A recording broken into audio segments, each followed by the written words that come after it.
अस्सलाम वालेकुम रहमतुल्लाहि व बरकातुहू। डियर स्टूडेंट्स, आज का जो हमारा टॉपिक है वो है 9th class biology chapter number 7 the energy budget of respiration. तो इसमें एनर्जी बजट का मतलब होता है कि कोई भी प्रोसेस है, जैसे कि रेस्पिरेशन का प्रोसेस है, उसमें टोटल कितनी एनर्जी जो है वो पैदा होती है और कितनी एनर्जी जो है वो खर्च हो रही है, मतलब कितने एटीपी बनेंगे और कितने जो हैं वो खर्च होते हैं। तो students, each NADPH molecule 3 ATP in electron transport chain. The NADPH generated in the glycolysis gives 2 ATP because 1 ATP is spent to transport it across the mitochondrial membrane. तो स्टूडेंट्स, जो हर एक NADH मॉलिक्यूल है वो 3 ATP बनाता है electron transport chain के अंदर। यानी आपको ये क्लियर होना चाहिए कि एक NADH जो है वो कितने ATP बनाता है, 3 ATP बनाता है। और किस में बनाता है? इलेक्ट्रॉन ट्रांसपोर्ट चेन के दौरान बनाता है। तो स्टूडेंट्स, जो NADH है वो सिर्फ 2 ATP बनाता है, उसमें से एक ATP जो है वो खर्च हो जाता है किस में? ग्लाइकोलाइसिस में। नेक्स्ट स्टूडेंट है कि हर जो फैट है, फ्लेविन एडेनिन डाइन्यूक्लियोटाइड जो है, ये 2 ATP पैदा करता है। यानी कि ओवरऑल इसमें ये है कि एक NADH जो है वो 3 ATP बनाता है और जो एक FADH है वो 2 ATP बनाता है। तो स्टूडेंट्स, जो NADH जो है वो सिर्फ ग्लाइकोलाइसिस के प्रोसेस में बनाता तो 3 ही ATP है, लेकिन एक ATP जो इसका है वो खर्च हो जाता है। अब हम इस डायग्राम को देखते हैं। इसमें आप देखें कि ये पहला प्रोसेस उसने ग्लाइकोलाइसिस का दिखाया हुआ है और इसमें 2 NADH जो हैं वो शो कर रहा है। तो 2 NADH जो है, मतलब कि ये ग्लाइकोलाइसिस का प्रोसेस है, इसमें ऑक्सीजन का इस्तेमाल नहीं होता। ग्लाइकोलाइसिस का मतलब होता है ग्लाइकोमीन ग्लूकोज और लाइसिस का मतलब होता है टूटना, ग्लूकोज का टूट जाना किस में? पायरोविक एसिड में। तो ग्लाइकोलाइसिस जो है इसमें 2 NADH होते हैं मॉलिक्यूल। तो स्टूडेंट्स, इसमें कितने ATP बनेंगे? इसमें 4 ATP बनेंगे। अब आप इसमें ये क्वेश्चन कर सकते हैं कि आपने बताया कि एक NADH जो है वो 3 ATP बनाता है, तो यहाँ इसने लिखा है कि 4 ATP बनाता है। ये बात क्लियर कर लें कि NADH जो है वो इलेक्ट्रॉन ट्रांसपोर्ट चेन में 3 ATP बनाता है, लेकिन जब ग्लाइकोलाइसिस के प्रोसेस में NADH होता है, बनाता यहाँ भी 3 ही ATP है, लेकिन यहाँ 2 ATP बच जाते हैं और एक ATP जो है उसकी एनर्जी खर्च हो जाती है। लिहाजा हम कहेंगे कि ग्लाइकोलाइसिस में एक NADH जो है वो 2 NADH के मॉलिक्यूल जो है वो 4 ATP बनाएंगे, क्योंकि एक NADH 2 ATP बनाएगा ग्लाइकोलाइसिस में। ठीक है। नेक्स्ट जो है, जो ग्लाइकोलाइसिस से अगला प्रोसेस है, ग्लाइकोलाइसिस की जो प्रोडक्ट है वो क्रेब्स साइकिल में एंटर होती है।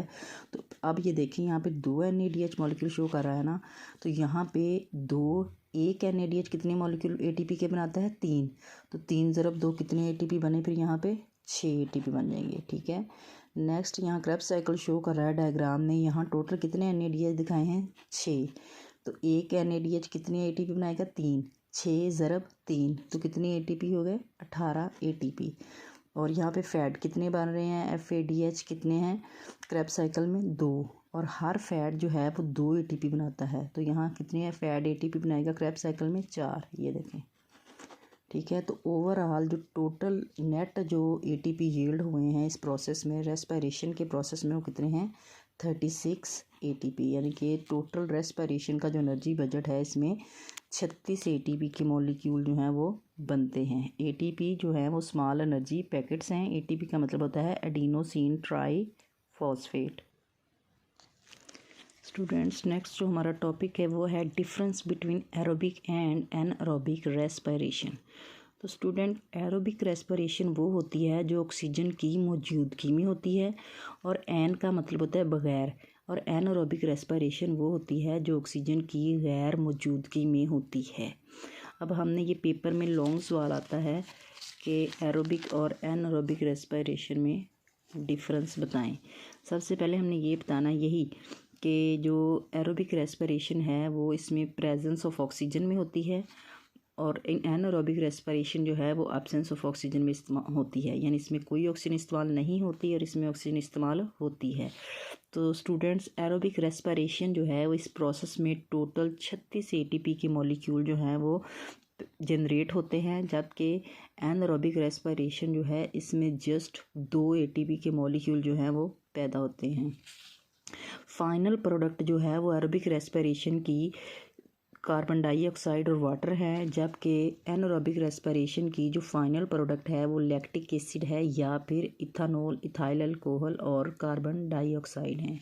ठीक है, नेक्स्ट जो है कि एरोबिक रेस्पिरेशन जो है स्टूडेंट्स, इसके 3 प्रोसेस हैं। इस प्रोसेस के 3 स्टेप हैं। पहला कौन सा है वो है ग्लाइकोलाइसिस, दूसरा कौन सा है क्रेब्स साइकिल और तीसरा कौन सा है ETC, इलेक्ट्रॉन ट्रांसपोर्ट चेन। तो स्टूडेंट्स, जो ग्लाइकोलाइसिस है वो साइटोप्लाज्म में होती है, जबकि इलेक्ट्रॉन ट्रांसपोर्ट चेन और जो क्रेब्स साइकिल है ये दोनों प्रोसेस माइटोकॉन्ड्रिया में होते हैं। ये ऑब्जेक्टिव पेपर में हमेशा आता है। जबकि एनारोबिक रेस्पिरेशन का प्रोसेस जो है वो कहाँ पज़ीर होता है, ये साइटोप्लाज्म में होता है, यानी कि anaerobic respiration take place in cytoplasm, ये साइटोप्लाज्म में होती है। फिर ये है कि जो एरोबिक रेस्पिरेशन है ये जो लिविंग ऑर्गेनिज्म है उसके लिए एनर्जी का ज़रिया, यानी बहुत सारे जानदारों को एनर्जी प्रोवाइड करता है एरोबिक रेस्पिरेशन। जबकि जो एनारोबिक रेस्पिरेशन है ये एनारोबिक जो ऑर्गेनिज्म हैं उनके लिए ये ऑक्सीजन का ज़रिया है। एनारोबिक जो रेस्पिरेशन जो है ये एनारोबिक ऑर्गेनिज्म को एनर्जी यानी कि ऑक्सीजन प्रोवाइड करता है। यानी ओवरऑल इसका ये है कि एरोबिक रेस्पिरेशन जो है वो ऑक्सीजन की मौजूदगी में होती है और एनारोबिक रेस्पिरेशन जो है वो ऑक्सीजन की गैर मौजूदगी में होती है। एरोबिक रेस्पिरेशन में टोटल 36 एटीपी मॉलिक्यूल पैदा होते हैं, जबकि एनारोबिक रेस्पिरेशन में 2 एटीपी मॉलिक्यूल पैदा होते हैं। जो एरोबिक रेस्पिरेशन है उसके जो फाइनल प्रोडक्ट्स हैं वो 2 हैं, वो हैं कार्बन डाइऑक्साइड और वाटर H2O। जबकि एनारोबिक रेस्पिरेशन जो है जिसकी जो फाइनल प्रोडक्ट है वो है लैक्टिक एसिड या एथानॉल, मतलब इथाइल अल्कोहल और कार्बन डाइऑक्साइड। तो स्टूडेंट्स, जो एरोबिक रेस्पिरेशन है उसके 3 स्टेप्स हैं। ग्लाइकोलाइसिस जो कि साइटोप्लाज्म में होती है, इलेक्ट्रॉन ट्रांसपोर्ट चेन है और क्रेब्स साइकिल है। ये दोनों प्रोसेस जो हैं ये माइटोकॉन्ड्रिया में कोपज़ीर होते हैं, जबकि एनारोबिक जो रेस्पिरेशन है ये साइटोप्लाज्म में होती है। तो स्टूडेंट, जो एरोबिक रेस्पिरेशन है ये बहुत सारे ऑर्गेनिज्म के लिए एनर्जी का सोर्स है, जबकि एनारोबिक रेस्पिरेशन जो है ये एनारोबिक ऑर्गेनिजम्स को एनर्जी यानी कि ऑक्सीजन सप्लाई करते हैं। तो स्टूडेंट्स, आज का हमारा टॉपिक यहाँ पे एंड हो गया है। तो आपके लिए ये बहुत हेल्पफुल होगा। पेपर में भी ये अक्सर लॉन्ग क्वेश्चन पेपर में आ जाता है कि एरोबिक और एनारोबिक रेस्पिरेशन में डिफरेंस बताएं। मेरे चैनल को लाजमी लाइक भी करें और सब्सक्राइब करें, शेयर करें। शुक्रिया और नेक्स्ट वीडियो का वेट करें। अल्लाह हाफिज़।